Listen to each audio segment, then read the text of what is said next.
Food. Food is something that impacts every human on this planet.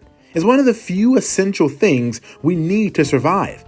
As a matter of fact, you're likely to consume over 35 tons of food during your lifetime. Something else in your life that's affected by food is your weight. Weight fluctuation is something we all deal with, and we know it mostly depends on what we eat and how much. So, all of this had me thinking. We know how food and weight gain affects modern day humans, but what about early humans, specifically Neanderthals? In this episode, I want to analyze and compare weight and eating habits of our early ancestors to those of modern day humans. Is it the same, or are there extreme differences? Stay tuned, I'm Chris, and you're watching Factsma.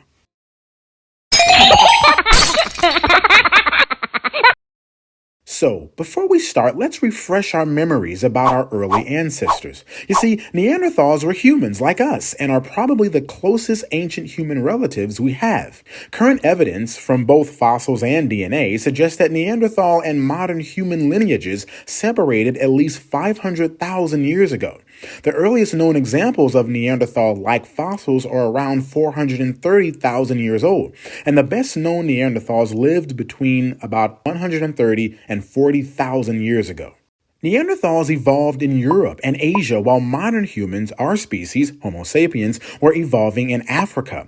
Neanderthals had a long, low skull compared to the more globular skull of modern humans, with a characteristic prominent brow ridge above their eyes. Their face was also distinctive. The central part of the face protruded forward and dominated by a very big, wide nose. So what exactly was the average weight of these Neanderthals? Neanderthals had strong, muscular bodies and wide hips and shoulders. Adults grew to about 1.50 to 1.75 millimeters tall and weighed about 64 to 82 kilograms, which is about 140 to 180 pounds. That's almost 10 to 15 pounds lighter than the average 20-year-old human of today. Why is that?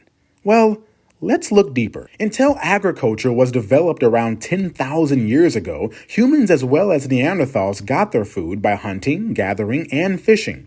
As farming emerged, nomadic hunter-gatherers gradually were pushed off prime farmland, and eventually they became limited to the forests of the Amazon, the grasslands of Africa, the remote islands of Southeast Asia, and the tundra of the Arctic. Eating meat is thought by some scientists to have been crucial to the evolution of our ancestors' larger brains about 2 million years ago.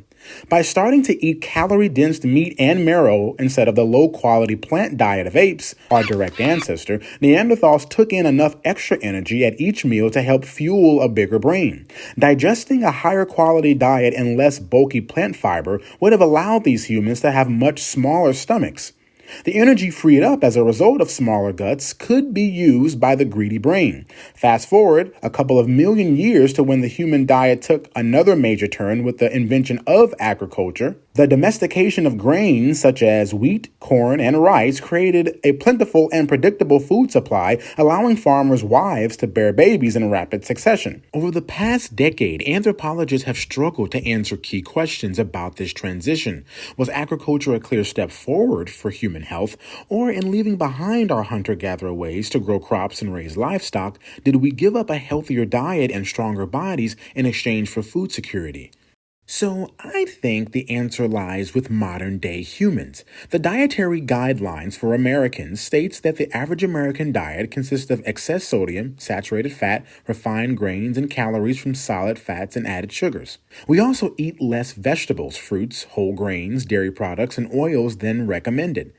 Now, while this may not sound like new news, it is interesting to me.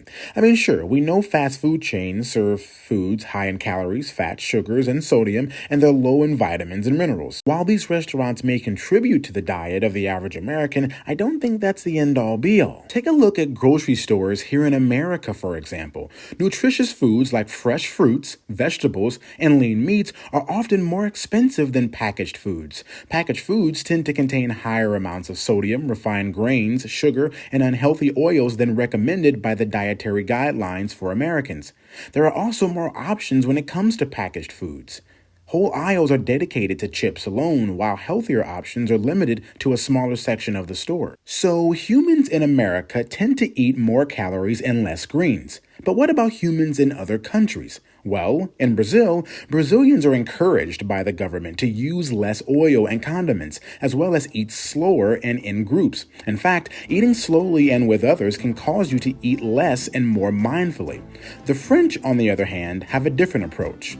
French people don't consider any food off limits. Not associating certain foods with guilt allows them to eat for pleasure and fully enjoy their food.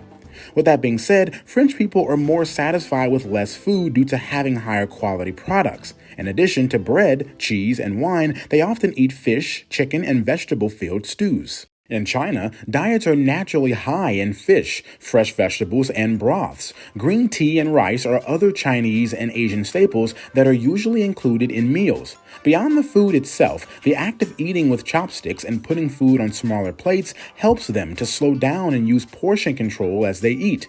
But they don't waste time counting calories. In fact, the Chinese don't even have a word for calories. Lastly, and certainly not least, Indian cuisine features tons of spices which add color and flavor instead of calories and fats. Cumin, ginger, and turmeric are commonly used flavors. The average Indian menu consists of a starch-like basmati rice or flatbread, meat or fish, and vegetables. So, exactly what did we learn here? Well, while these are just a few instances of how humans around the world eat, I think it's clear that although other countries eat a little differently than Americans, the result is still the same. We as a human race eat very differently than Neanderthals did, and while it's not for me to debate if that's a good or bad thing, I think it is clear that evolution will always play a role in our diets. But of course, what do you think?